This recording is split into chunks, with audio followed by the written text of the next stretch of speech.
So today we're going to talk about depression and how we as Gen Z tend to cope with it.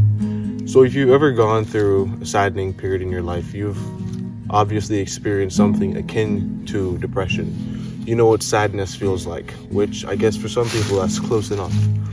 But when you talk about depression, obviously we're talking about something a bit more extreme, something more potent, and I'd say most people nowadays have gone through some series or bouts of depression. And the question is, how do we handle it?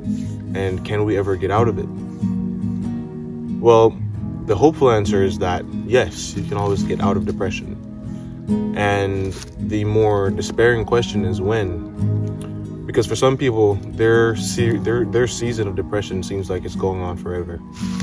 And I'm here to provide some reassurance that it will get better. It will get better. And I don't know if this video will provide some sort of advice for you. I'm just here voicing my own thoughts on the issue, and hopefully you can take away something valuable from it. I've gone through some periods of sadness in my own life.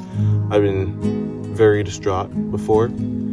And one thing I noticed in each period was whenever I was sad, I would lose myself in something, right? That's when you're most prone to some sort of addiction, whether it's some sort of vain self-improvement, whether it's academics, sport, or drinking, some sort of hedonistic pleasure. When people are sad and distraught, depressed, that's when they tend to lose themselves in something else. Now, there are different ways you can do it, of course. Some people, as mentioned before, lose themselves in harmful endeavors like drinking, excessive drinking, right? Drugs and alcohol. Other people lose themselves in some sort of toxic self-development, right? And,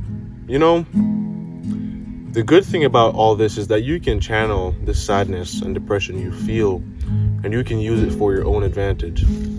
If you're sad, then that means that there's something lacking in your life. It might be peace, it might be comfort, it might be importance, it might be respect, it might be love, but it's always a lack. And we as human beings, we sense that void, whether consciously or subconsciously. And we seek to fill that void by engaging in something else, right? We engage in something else. And most often, those are negative engagements. But again, the good thing is, when you're sad, you can lose yourself into something that will develop you over the long run. Generally, genuinely. And I've seen that in myself. I remember I took to soccer, because I play soccer a lot. I love soccer. I remember during the most saddest periods of my life, soccer was my release. That was what filled the void, so to speak. And of course, that's like a temporary solution. Like, soccer wasn't the problem. That's not going to fix your issues. But I'm just saying that those things like that, right? Taking up a skill, something you love, a hobby, obsessing over something can really help develop your character, so to speak. We hear a lot about character development. I think things like that can really help to develop your character. But you have to see it like that, right? You have to look at the negative things in your life as a sort of blessing in disguise in order to improve and make a positive change. That's what it's all about, because life will always throw you some sort of obstacle, whether it's physically, socially, emotionally, mentally, or otherwise. That's what life is. The flavor of life is pain. And we have to begin to accept it. We have to learn to accept it. And we have to learn to manipulate it and use it, right? Whatever struggle you're going through, look at the bright side. I know that's a cliche, and I hate hearing that myself. But it's true. If you are able to take the most negative of situations and spin it around in your favor, then you begin to master the very things you fear. And ultimately, that's what you want. If you're afraid of the silence, learn to sit in the silence. See what the silence can teach you. If you're afraid of being sad and unhappy and lonely, use those things to your advantage whenever they come around, because they will inevitably. You just have to learn to accept it. And once you accept it, you can learn to use it. And once you learn to use it, you can learn to benefit from it. And when you benefit from it, then you become better. And that's just how it is.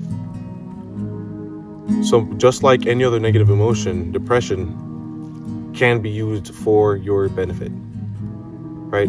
Sadness, excessive sadness can be used for your benefit.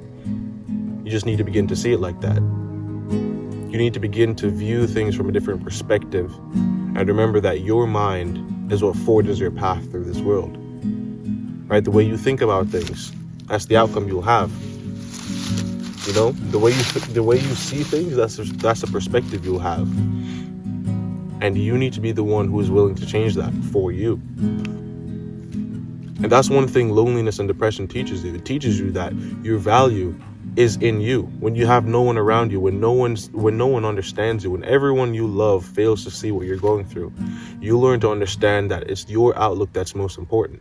It's the way you see yourself and life that's most important, right? And those are lessons that you cannot gain from many other experiences. Depression teaches it best, but only if you decide to look at it through the correct lens.